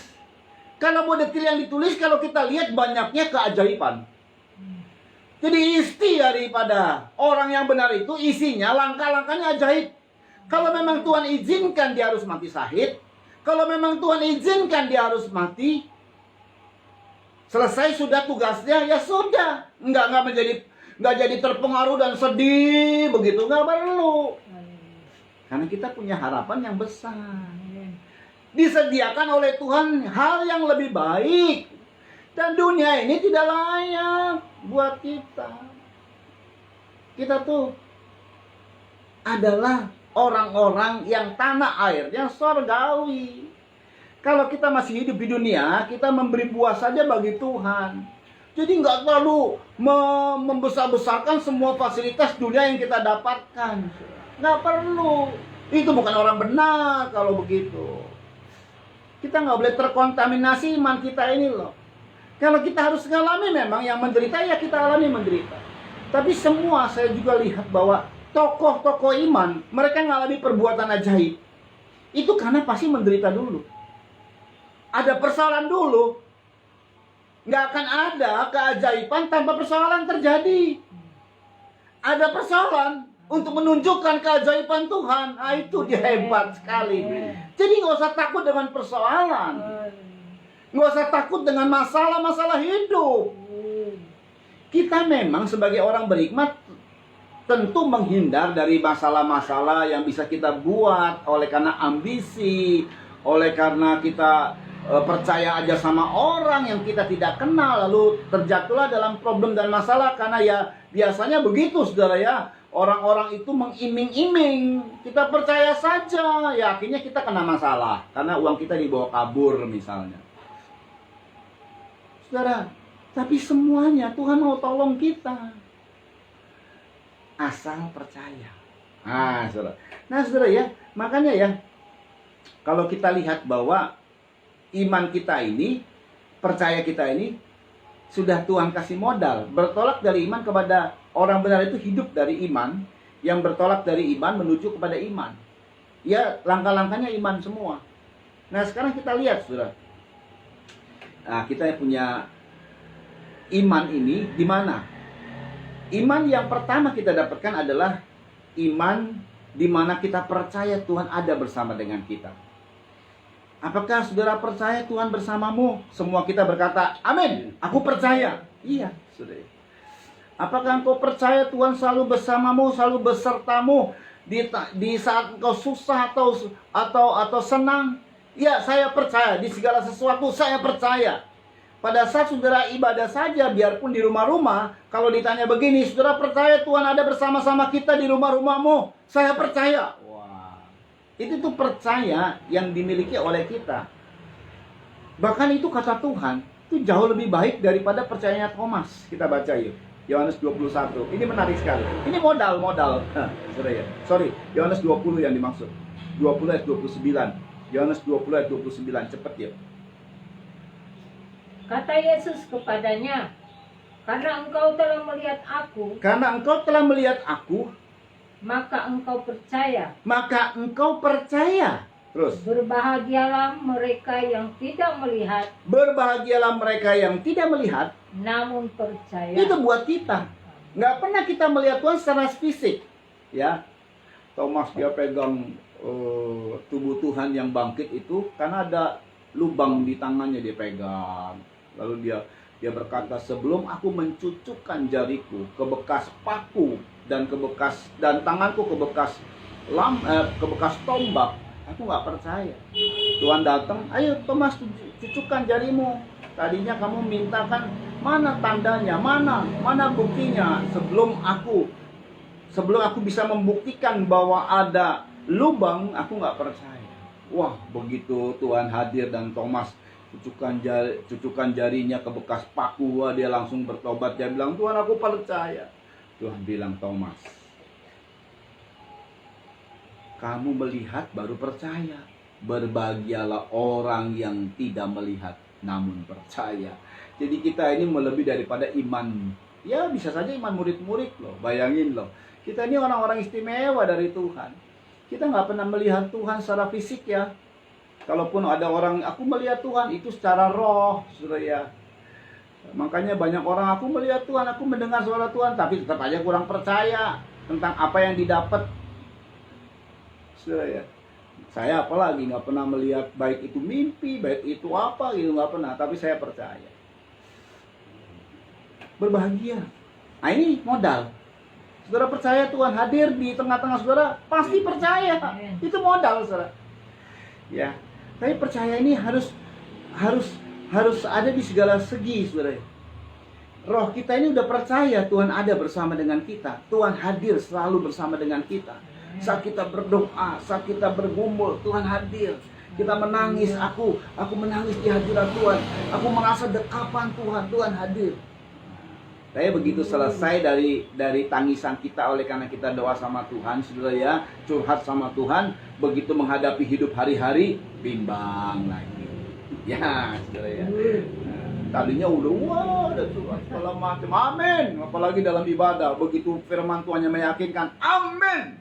Selesai ibadah, besok ngadepin pekerjaan lagi, panik lagi. Utang masih belum dibayar segala macam. Kan ciri orang percaya itu tidak panik. Nah, kalau panik ya berarti wah ada masalah gini, panik, wah segalanya panik. Ya saya juga pernah ngadapin panik, saudara, namanya hidup manusia. Nggak taunya percayanya nggak menjangkau jiwa kita, perasaan kita. Percaya itu harus sampai kepada perasaan. Bahkan sampai kepada mimik muka, bahasa tubuh kita, percaya begitu yakin. Nah itu saudara. Saudara kita lihat ya. Yakobus 1 kita baca nih. Mengenai percaya, ini bicara mengenai percaya. Kalau kita memohonkan sesuatu dalam iman, percaya. Jangan bimbang. Nah, Yakobus 1 ayat 6 sampai 8. Yuk cepet ya. Yakobus 1 ayat 6 sampai 8. Saya akan memberikan poin-poin penting, saudara ya. Yuk. Hendaklah ia memintanya dalam iman. Hendaklah ia memintanya dalam iman. Dan sama sekali jangan bimbang. Sama sekali jangan bimbang. Tuh. Ragu-ragu itu ada pada perasaan kita. Kadang-kadang mulut kita bilang, ya saya percaya. Tapi hati siapa yang tahu? Perasaan siapa yang tahu? Nah, Tuhan tahu. Itu dia kenapa akhirnya nggak dapat sesuatu. Yuk. Sebab orang yang bimbang sama dengan gelombang laut. Ya. Bimbang, bingung dia, panik. Gelombang laut kalau orang kena kan, begitu gelombang itu kan begini, nggak tenang gitu loh. Terus yang diombang-ambingkan kemari oleh angin. Kian kemari oleh angin, oleh pengaruh-pengaruh. Baik pengaruh orang, ini pengaruh orang kita simpen loh. Dagang lagi sepi, pengaruh tuh. Kita buka dengan percaya, saya percaya diberkati, tapi pengaruh. Jam 12 belum ada datang. Iya lagi sepi. Mulai bimbang. Tanggihan tempo ini jatuhnya pada saat jam segini gimana ya? Ini saya mencoba untuk menelusuri orang-orang yang didagang gitu, saudara. Kemarin ini di Jakarta, saya di Jakarta. Hujan besar. Ini kalau hujan besar juga daerah saya ini kan sedikit-sedikit banjir gitu ya. Saudara. Waduh. Jam berapa itu dini hari? Jelogar. Himbuan ya. Saya bilang, dalam nama Yesus berhenti hujan. Besok mau ibadah. Percaya. Nah, percaya itu nggak cuma diomongin, langsung di hati juga dikoreksi hati saya. Oh betul, saya yakin. Amin. Dalam nama Yesus berhenti. Nah, gitu ya. Jangan sampai besar-besar banget gitulah, maksudnya nanti bisa banjir kan repot gitu. Karena sedikit-sedikit khawatir gitu. Terus kemudian ya saya tidak tahu karena tidur aja. Orang percaya kan aman. Kalau udah begitu nggak usah khawatir lagi. Udah diserahin sama Tuhan, udah bicara otoritas, tidur enak. Pagi-pagi yuk aman. Ini luar biasa. Jadi itu yang namanya percaya, jangan bimbang. Terus. Orang yang demikian janganlah mengira bahwa ia akan menerima sesuatu Iya, dari orang yang Tuhan. demikian jangan mengira ia menerima sesuatu dari Tuhan. Terus Sebab orang yang mendua hati iya, tidak akan tenang dalam hidupnya. tidak tenang dalam hidupnya, mendua hati Tuhan dan Mamon tuh. Tuhan ya Tuhan aja gitu. Ini hebat loh. Ini trik-trik daripada bagaimana kita melakukan kiat-kiat ya, melakukan step by step iman kita. Amin. Jadi tidak hanya diperkatakan, tapi harus dari hati dan perasaan kita harus nyatu. Apa yang kita katakan ya semua. Nah, itu sebabnya perlu pelatihan. Perlu pelatihan, saudara. Nggak langsung jadi begitu. Lihat ya, makanya bertolak dari iman menuju kepada iman. Iman sempurna, nanti apa kita iman sempurna itu? Dari iman, orang percaya ini dari iman. Ini nggak bisa langsung jadi jenggleng begitu. Enggak. Langkah demi langkah, langkah demi langkah. Dulu kita digambarkan kan seperti anak, seperti manusia rohani. Dimulai dari bayi. Bayi itu tuh nggak usah mikirin banyak. Bayi itu cuma wah nanti dikasih makan. Nggak usah mikirin. Ini mama saya nanti ngasih makan, tahu nggak ya saya nangis segala macam. Nggak ada, polos. Nggak ada pikiran kayak begitu. Jadi anak-anak juga gitu, kadang-kadang ngelengek dikasih. Dia nggak usah mikirin dari mana ya duitnya mama ya. Nggak pusing. Papa duitnya dari mana ya? Ini lagi susah loh. Nggak peduli. Ya nangis aja, ngelengek itu dikasih jajan atau apa. Saudara ya. Nah, jadi saudara perhatikan. Makanya kalau iman dari anak-anak itu polos aja. Memang Tuhan maunya polos. Yang menghalangi iman itu sebenarnya pikiran. Semakin dewasa baru banyak pertimbangan, baru iman itu malah berkurang. Gara-gara pikirannya banyak, pengaruh. Pikiran ini kan termasuk nanti memori, pengaruh orang dari segala macam, apa yang didengar gitu, segala macam. Yang tadi seperti angin-angin pengajaran, angin pengaruh, ombang-ambing kita.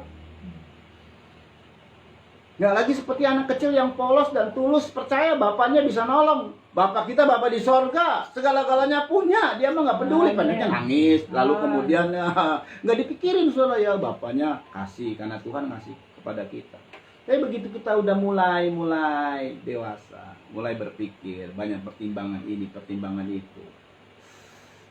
Nah ini, makanya Paulus bilang dalam hal pikiranmu pasifkan atau kurangi berpikir yang karena pikiran itu selalu, logika itu selalu bertentangan dengan iman. Mujizat bertentangan banget. Bisa nggak kita pasifkan? Atau bisa nggak kita, ya PDK imannya yang tumbuh lah. Percaya itu adalah dari iman yang tumbuh. Saudara ya, orang yang beriman, orang yang percaya imannya yang tumbuh. Dari mana dia bisa tumbuh? Mendengar firman, makanya suka mendengar firman. Jangan suka berpikir hal-hal yang negatif-negatif. Apa-apa dipikirin. Dengar firman, saudara. Amin. Begitu kita mau memikirkan, kita ganti nih konsen kita, fokus kita. Sekarang dengar firman saya. Lagi rumit, dengar firman. Terus banyak dengar firman. Nah, karena firman ini yang kita harus ketahui. Dia tidak masuk di dalam pikiran kita. Jadi dengar firman tapi dipertimbangkan. Ya iyalah. Firman itu masuknya di mana? Di hati kita. Lihat, dalam kisah seorang penabur, kita harus menjadi tanah hati yang baik. Lukas 8 ayat 15. Dia kan berbuah-buah. Buah itu nanti hasil ke jasmani. Jadi dengar baik ya. Jadi kadang-kadang ada orang berkata begini, itu iman, itu firman harus jadi rema. Rema itu adalah nyata dalam hidup sehari-hari. Yes, awal rema itu adalah mengerti kita. Oh iya. Dari mengerti kita melakukan apa-apa yang kita harus lakukan sesuai dengan pengertian kita kepada pengertian rohani itu. Oh saya harus begini. Nah gitu saudara ya. Tapi dari sesuai dengan ada firman yang menuntun kita setelah kita mendengar. Nah saudara, Makanya di dalam ayat berkata begini, yang jatuh di tanah yang baik, benih itu firman Tuhan jatuh di tanah yang baik, itu mengeluarkan nanti bertumbuh dan mengeluarkan buah-buah. Buah-buah itu adalah hal-hal yang terjadi pada jasmani kita. Keajaiban, pertolongan yang luar biasa. Nah ini dia. Kita baca Lukas 8 ayat 15 ini langsung pada pengertiannya saja. Yang jatuh di tanah yang baik itu ialah orang yang setelah mendengar Ialah firman orang yang itu, setelah mendengar firman itu seperti saudara mendengar firman, terus menyimpannya dalam menyimpan hati dalam hati, terus yang baik yang baik inilah hatinya, hati yang baik, terus dan mengeluarkan buah dalam ketekunan. mengeluarkan buahnya dalam ketekunan. Tekun itu artinya rutin, saudara ya, rutin. Rutin itu juga artinya selalu berbuah, selalu berbuah, selalu berbuah. Nah ini nih, saudara ya. Sedangkan benih saja, asal hatinya baik, benih itu punya proses pertumbuhan, nggak langsung jenggleng memang. Tapi karena hatinya yang baik, proses pertumbuhannya bagus, sampai berbuah. Jadi persoalan firman itu adalah persoalan hati, bukan persoalan pikiran. Mendengar masuk dalam hati, hati yang baik. Makanya hati ini mesti dijaga dengan segala kewaspadaan. Berulang kali dikatakan itu. Hati ini dijaga dengan segala kewaspadaan. Hati yang baik akan menghasilkan sesuatu yang baik. Dan itu iblis tahu bahwa setiap hati anak-anak Tuhan kalau baik kalah dia kacau kerajaannya. Nggak bisa dipengaruhi oleh iblis. Makanya iblis mulai mau merusak hati kita. Dia peralat orang-orang. Mungkin kalau kita sudah tidak bisa dipengaruhi lagi, tapi mungkin orang lain bisa dipengaruhi sama iblis. Apalagi dia tetangga kita yang belum kenal Tuhan, tiba-tiba ngomongin jahat soal kita. Lalu kita ngomong, ini kenapa dia jahat sama saya ya? Benci saya sama dia, ya rusak deh hati. Memang sasaran iblis ingin merusak hati kita supaya firman itu tidak bertumbuh. Dari kecil kadang-kadang kita dikasih benih untuk dirusak gitu ya. Dikasih taburan benih-benih yang tidak baik dari iblis untuk merusak kita ini. Kayak benih lalang begitu ya. Entah kita dibully segala macam. Dari bully itu kan kita nanti muncul hal yang begini. Dengan kalau tak gua kaya ya. Karena dibully, orang miskin gitu. Entar kalau gua kaya. Ntar kalau gua segala macem dah. Tapi itu terjadi karena adanya taburan dari iblis. Ya benci, nanti dimunculkan iri hati, dimunculkan ya diejek, dimunculkan segala macem lah. Supaya rusak hati kita.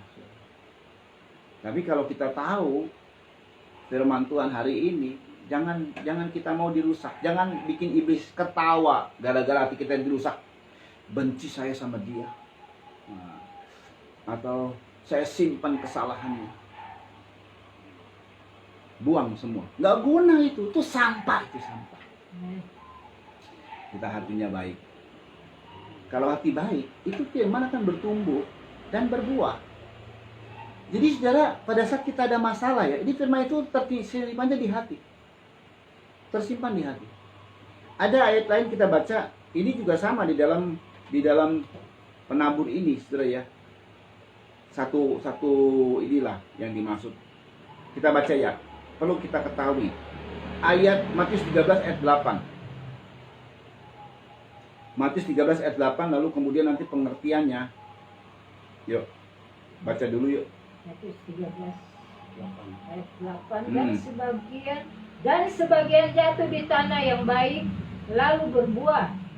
Ada yang 100 kali lipat. Ada yang 100 kali lipat. Ada yang 60 kali lipat. Ada yang 60 kali lipat. Ada yang 30 kali lipat. Ada yang 30 kali lipat. Nah, saudara, lalu ditanya, saudara ya. Mari kita baca apa sih artinya? Nah, Tuhan kasih tahu artinya, saudara. Nah, sekarang kita lihat dalam Injil Matius ayat 23. Yuk. Ayat ke-23. Iya. Yang ditaburkan di dalam tanah yang baik, Iya. ialah orang yang mendengar firman itu dan mengerti. Dan karena itu ia berbuah. Karena itu ia berbuah. Ada yang 100 kali lipat, ada yang 60 kali lipat, Ada yang 30 kali Mengerti lipat. firman. Nah, itu penting. Orang yang mengerti, tingkat pengertiannya itu bisa dipertajam dengan pengajaran. Mengerti firman. Saya. Jadi kalau mengerti itu nanti ada proses. Oh, saya jadi ngerti nih. Misalnya ya. Misalnya kita 5 tambah 5, hafalin ya. 5 tambah 5 itu 10. Tapi pada saat kita SD itu saudara tidak hanya begitu saja dikasih tahu prosesnya. 5 tambah 5 kenapa 10? Tanganmu 5 tambah 5. Sekarang hitung 1, 2 gitu loh. Kalian juga begitu. Bagian dikasih pengertian dulu. Setelah itu boleh hafalin lah. Nah, saudara ya, jadi enggak setiap ada pertanyaan lalu kemudian dihitung pakai jari. Enggak, udah hafal. Sama juga firman begitu. Ngerti loh. Ngerti firman. Oh, saya ngerti bahwa hati saya itu mesti dijaga. Dijaga hati kita. Setiap ada masalah, hati saya mesti dijaga. Udah merespek. Udah merespon cepat. Maaf ya, hati saya mesti dijaga. Itu mengerti karena mendengar firman, mengerti. Tingkat pengertian ini bisa terjadi semakin baik itu karena adanya pengajaran. Oh, kita mengerti. Oh, itu asalnya dari sini toh. Masalah saya dari sini. Oh, orang benar itu berjalan dengan iman ya. Iman itu nggak panik ya. Kayak gitu. Oh, mulailah terjadi pengertian atas kita. Oleh karena mendengar firman, maka dia berbuah. Saudara ya, ini menarik sekali. Jadi hati kita yang mesti dijaga. Simpan di dalam hati. Jadi kalau kan hati kita dijaga, kita dengar firman ya. Dia simpan di dalam hati. Mungkin firman ini bagi orang-orang yang diberkati rasanya, ya saya biasa aja ya. Hidup saya kok normal-normal aja. Ya itu sisi pekerjaan. Tapi kita punya salibnya sendiri-sendiri saudara ya. Mungkin di sisi orang tua saya ini memang lagi masalah nih. Atau istri saya ini kurang apa, saya lagi ada benturan lah sama istri atau sama anak-anak nih, aduh susah diatur nih. Itu semua punya salibnya masing-masing saudara. Dan setiap masalah Tuhan mau kita berjalan dengan iman. Percaya anak saya. Percaya, tidak hanya percaya tapi kita memberikan ajaran sama anak. Itu karena mengerti firman saudara ya. Jadi praktek-praktek firman yang kita lakukan karena mengerti. Nah, dalam masalah-masalah yang ada, karena firman disimpan di dalam hati yang baik, nanti dia akan muncul dalam satu ide. Kalau dalam kasus-kasus mengenai hal-hal yang berkaitan, misalnya problem masalah, ada mengerti, oh maksudnya harus begini ya, harus begitu ya, harus tolong ya, harus ini ya, harus lakukan ya, harus itu karena mengerti. Wow, luar biasa sekali. Saudara perhatikan, ini poin terakhir. Orang percaya itu hidupnya bertolak dari iman menuju kepada iman. Orang benar dari iman menuju kepada iman. Nah, saudara perhatikan, kata percaya saja, ini soal percaya. Ini kita tahu, kita percaya Tuhan ada. Tapi bagaimanakah perasaan kita? Bagaimanakah sikap kita? Orang percaya tidak ini. Bagaimanakah pengertian kita? Saudara, tingkat percaya. Orang percaya nih, orang percaya. Contoh yang sederhana. Saya percaya kepada dia. Ini semua saya serahkan karena saya percaya kepada dia. Saya, contoh sederhana lah. Saya ini bisa nyetir mobil. Kalau misalnya ada anak didik saya yang bisa nyetir mobil. Dan saya sudah tahu, oh bagus setirnya. Saya percaya sama dia. Saya itu punya hak nyetir. Tapi karena saya percaya kepada dia, saya serahkan hak saya untuk nyetir ke dia. Dia pegang setir. Jadi percaya itu yang paling tinggi adalah menyerahkan hak. Itu percaya yang benar. Nah, itu yang saya bilang, perlu pelatihan. Mulai dari kita sudah percaya Tuhan ada. Maka kadang-kadang untuk mencapai tingkat percaya yang tinggi, atau dikatakan iman yang sempurna, atau dikatakan hal-hal yang disebut percaya, sampai kepada seluruh hak kita serahkan kepada orang yang kita percayai. Jadi percaya itu menyerahkan hak. rela menyerahkan hak, mengikuti apa yang diinginkan oleh orang yang kita percayai. Sudah ya. Nah, ini yang namanya percaya. Percaya itu, saya ulang kembali, adalah mengikuti kehendak orang yang kita percayai. Kalau dalam lagu ada lagu ya, lagunya waduh. Jujur kalau direnung-renungkan ada sulit. Suka-sukamu Tuhan. Waduh, enak banget. Suka-sukamu Tuhan. Sudah tahu nggak di dalam Alkitab, Ayub diuji sama Tuhan. Ayub nggak bilang gini, suka-sukamu Tuhan. Bunyi kayak begini. Nangis, Ayub nangis. Aduh, sampai dia berontak sama Tuhan. Kalau boleh aku hadir di pengadilan Tuhan, aku mau hadir dan mau menyampaikan semua masalahku. Petrus nangis. Sedangkan Yesus pribadi aja nggak gini, suka-sukamu Tuhan. Waktu di Taman Getsemani, aduh, Yesus bilang, jikalau boleh, cawan ini lalu daripadaku, tapi kehendakmu yang jadi. Tapi yang nulis lagu ini nggak salah juga. Mari kita juga ikut kayak gini. Kita bicara begini, kehendakmu yang jadi, suka-sukamu Tuhan.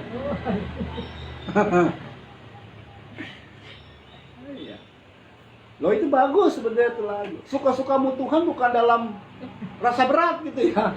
Tapi suka-suka. Sambil nangis sih memang. Suka-sukamu. Wah, dahsyat. Jadi menyerahkan hak.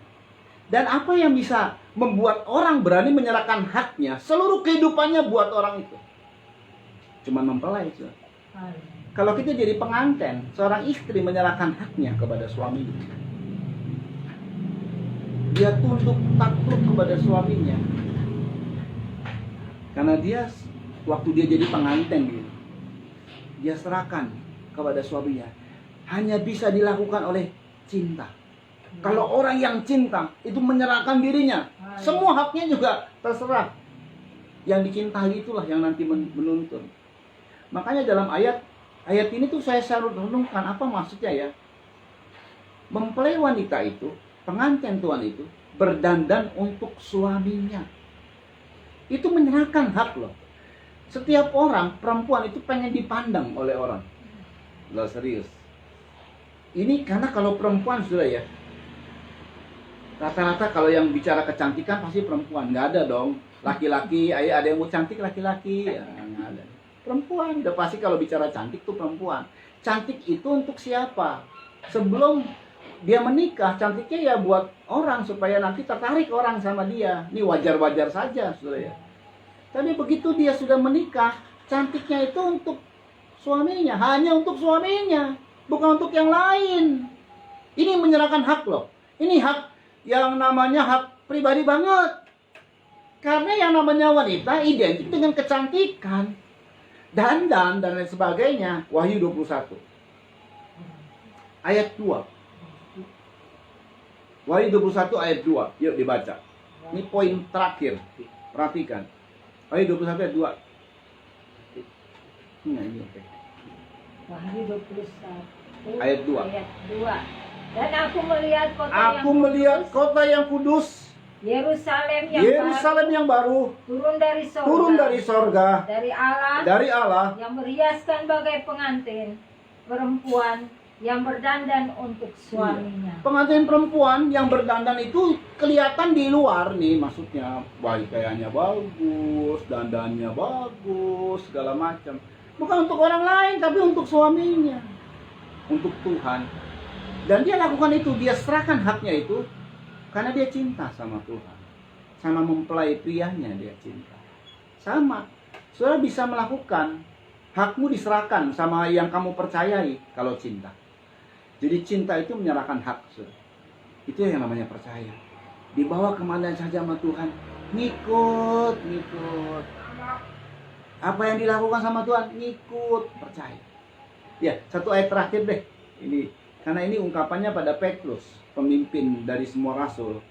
Tuhan bilang gini, kalau kamu sudah matang, ini dia, sudah matang, sudah matang, imannya menjadi matang, buahnya menjadi matang, bisa dinikmati. Sama siapa? Tuhan yang nikmati.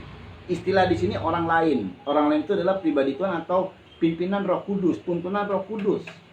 Yohanes 21 ayat 18 sampai 19 ayat terakhir. Ya, ayat terakhir. Yohanes 21. Ayat 18.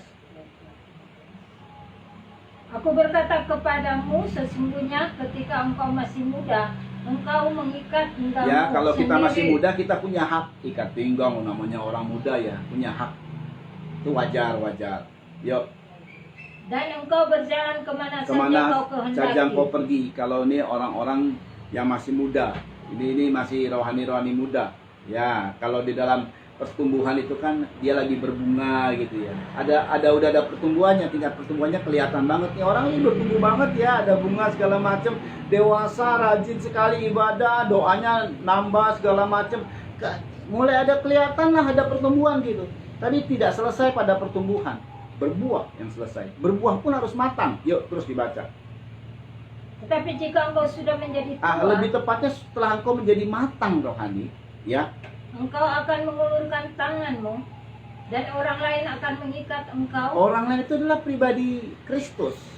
Orang lain itu adalah pribadi Roh Kudus. Artinya ikuti tuntunan Roh Kudus. Tuhan bawa kemana yang ngalir, yang gelinding aja lah. Itu namanya menyerahkan hak. Jadi percaya kepada apa yang dilakukan oleh orang yang kita percayai. Itu menyerahkan haknya. Terus Dan membawa engkau ke tempat yang tidak kau kehendaki. ya, khususnya hak kita itu seperti diserahkan ya. Aduh, saya nggak suka di situ, tapi kita menggelinding saja. Nggak ada yang suka menderita, nggak ada. Tapi kita menggelinding saja. Percaya kepada apa yang menuntun kita, ikuti yang menuntun kita. Terus Dan hal ini dikatakan untuk menyatakan bagaimana Petrus akan mati dan memuliakan Allah. matinya memuliakan Tuhan. Tuh ya. Terus Sesudah mengatakan demikian, ia berkata kepada Petrus, ikutlah aku. ikutlah aku. Surah kita ikuti firman Tuhan.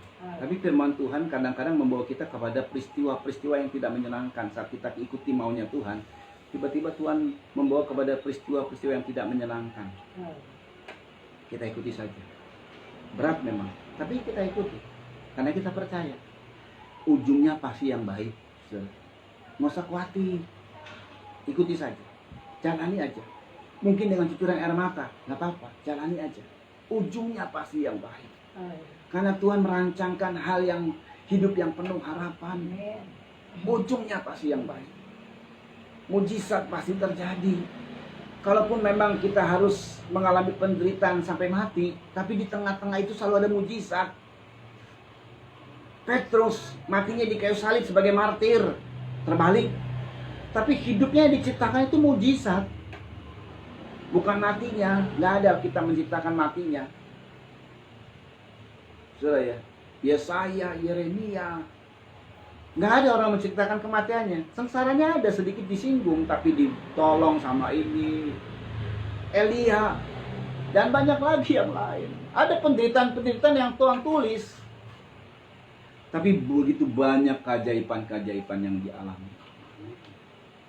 Nah ini karena orang percaya pasti memang tandanya keajaiban. Kalau penderitaan itu bagiannya nanti apalagi kalau martir dan lain sebagainya itu bagian Tuhan, tidak semua. Itu hanya istimewa, Tuhan pilih. Tapi semuanya itu rela. Jadi buat kita itu orang percaya, senang ya rela, terima sukacita. Kalau penderitaan ya terima. Ah itu dia orang percaya. Karena maaf ya, dunia ini penderitaan apa segala kesenangan ke penderitaan kesenangan kah, susah atau senang kah, di dunia ini bukan di sini kita. Ini nggak layak. Kita ada tanah air yang lebih baik di sorga. Lihatlah Yesus telah melakukan semua tindakan buat kita. Yuk kita datang di dalam perjamuan suci. Semua kita angkat. Tubuh dan darah Kristus semua saudara angkat yang ikut live streaming. Kami nyatakan kuasa-Mu, kami sungguh bersyukur bahwa Engkau telah menyatakan kuasa yang dahsyat Tuhan. Dan itu sebabnya kami akan terima tubuh dan darah Kristus, sehingga penderitaan Kristus ini yang paling penting itu menyatu dengan kami, artinya kami juga rela seperti Engkau rela, Tuhan. Itulah orang yang percaya, rela pada mengikuti tuntunanmu. Kalau Engkau menuntun kami ke arah situ, ya kami ikuti, Tuhan. Kami percaya akhirnya untuk kebaikan. Haleluya, untuk kebaikan kami pada akhirnya. Kami terima, Tuhan Yesus. Kami terima semua. Dan kami percaya kuasa perjamuan suci ini akan menolong kami, memberi kekuatan kepada kami, sehingga kami menjadi orang-orang yang bisa mengikuti kehendak-Mu ya Bapa, rela bahkan menyerahkan hak kami kepada Engkau yang kami percayai. Haleluya, terima kasih Tuhan. Berkati semua perjamuan suci yang dipegang oleh anak-anak-Mu di rumah masing-masing juga, sehingga menjadi tubuh dan darah Kristus. Kami terima tubuh dan darah Kristus di dalam nama Yesus Kristus. Haleluya.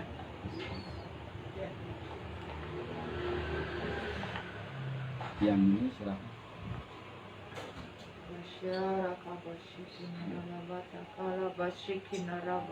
Dan dengar puas firman Tuhan, luar biasa Tuhan kita. Sila siapkan hatimu. Ya, ini persekutuan dengan tubuh dan darah Kristus. Kita masuk dalam pembangunan tubuh Kristus, masuk dalam proyeknya Tuhan, yaitu tubuh dan darah Kristus. Ya, angkat tubuh Kristus dan dengar firman Tuhan. Sebab apa yang telah kuteruskan kepadamu telah kuterima dari Tuhan, yaitu bahwa Tuhan Yesus pada malam waktu ia diserahkan mengambil roti, dan sesudah itu ia mengucap syukur atasnya. Yesus memecah-mecahkannya dan berkata, inilah tubuhku yang diserahkan bagi kamu. Perbuatlah ini menjadi peringatan akan aku. Bukankah roti yang kita pecah-pecahkan adalah persekutuan dengan tubuh Kristus? Amin. Haleluya. Dalam nama Yesus.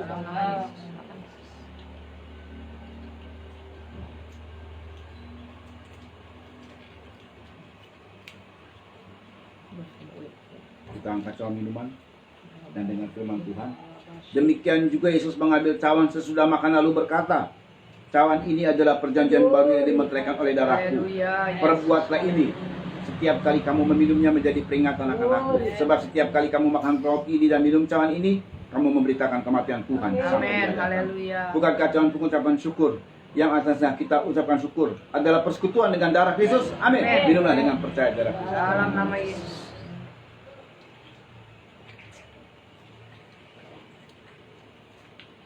Mari kita menyembah Tuhan.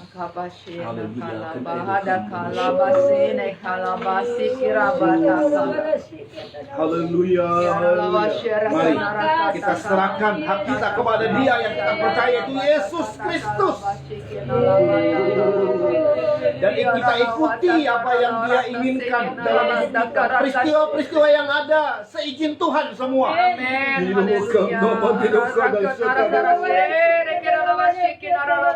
Haleluya. Terima kasih Bapak. Kita menyerah kepada apa yang Tuhan mau, ikuti apa yang Tuhan mau. Haleluya. Seizin Tuhan semua. Haleluya. Bapak yang baik, sungguh bersyukur kami kepadamu. Kau berkati keluarga di mana hamba bisa menyampaikan berita firman. Kau berkati semua ikut live streaming Tuhan di dalam nama Yesus Kristus. Baik yang live streaming secara langsung, nanti juga yang akan nonton video ini Tuhan diberkati. Kau berkati pemerintah kami Tuhan. Kau berkati pemerintah di mana kami berada di lingkungan kami masing-masing, dari RT, RW, lurah, camat, bahkan haleluya bupati, gubernur, haleluya wali kota, bahkan presiden, wakil presiden kami Pak Jokowi dan Pak Maruf. Amin. Kau berkati Tuhan, beri kekuatan kesehatan kepada mereka, lindungi mereka Tuhan, dan semua proyek-proyek yang mereka kerjakan selama masa jabatan mereka. Kau berikan kesuksesan dan diberkati vaksinasi supaya sukses Tuhan. Garda depan kami tim medis juga Tuhan, jaga, lindungi dan berkati mereka, khususnya mereka yang sungguh-sungguh mengabdi kepada masyarakat. Terima kasih Yesus Kristus. Mereka yang sedang mengalami sakit COVID-19 Tuhan, tolong, mari bekerja dan sembuhkan mereka Tuhan, dalam nama Yesus Kristus. Demikian pula Tuhan, Kau berkati pemerintah kami. Haleluya, para menteri juga yang membantu presiden, dan semua juga anggota MPR DPR supaya bisa bekerja sama dengan pemerintah kami Tuhan. KPK, TNI, Polri, Badan Intelijen, mereka yang menyelesaikan atau mereka yang memeriksa kasus-kasus Tuhan, biar terbongkar semua kasus-kasus, baik terorisme maupun gembong-gembong narkoba, sindikat mafia yang merugikan negara ini Tuhan, supaya terbongkar dan dihukum seadil-adilnya. Tapi jika luput dari hukum dunia. Mari kami mohon hukum sorga bertindak. Haleluya. Sehingga nama Tuhan ditakuti di Indonesia ini. Haleluya. Nama Tuhan dipermuliakan di bumi Indonesia ini. Terima kasih Tuhan Yesus Kristus. Berkati semua di dalam pekerjaan kami, rumah tangga kami, apapun yang kami hadapi, kami percaya itu seizin Tuhan, dan Tuhan memberikan pertolongan. Selalu ada tanda-tanda keajaiban. Haleluya. Latih terus kami Tuhan, latih iman kami terus. Haleluya. Kami mau terus mendengar firman, dan latihan-latihan iman ini kami rela Tuhan. Kami siap, kami tekun dilatih. Haleluya. Sehingga menghasilkan hal-hal yang baik, semuanya untuk kemuliaan Tuhan Yesus Kristus. Terima kasih Bapak yang baik. Kami angkat dua tangan dan terima berkat dari Tuhan. Saudara-saudara yang dikasih oleh Tuhan, terimalah anugerah, cinta kasih sayang dari Bapa yang sungguh sangat mengasihimu. Kasih karunia lewat kuasa pendamaian korban Kristus, serta pimpinan kekuatan kuasa Roh Kudus menjadi milikmu saudara-saudara, dari sekarang ini sampai Tuhan Yesus datang kali yang kedua, bahkan sampai selama-lamanya. Dalam nama Tuhan Yesus Kristus, mempelai pria sorga dan imam besar yang kami puja-puji selalu, kami alaskan doa ini. Haleluya. Amin. Tuhan memberkati. Amin. Yesus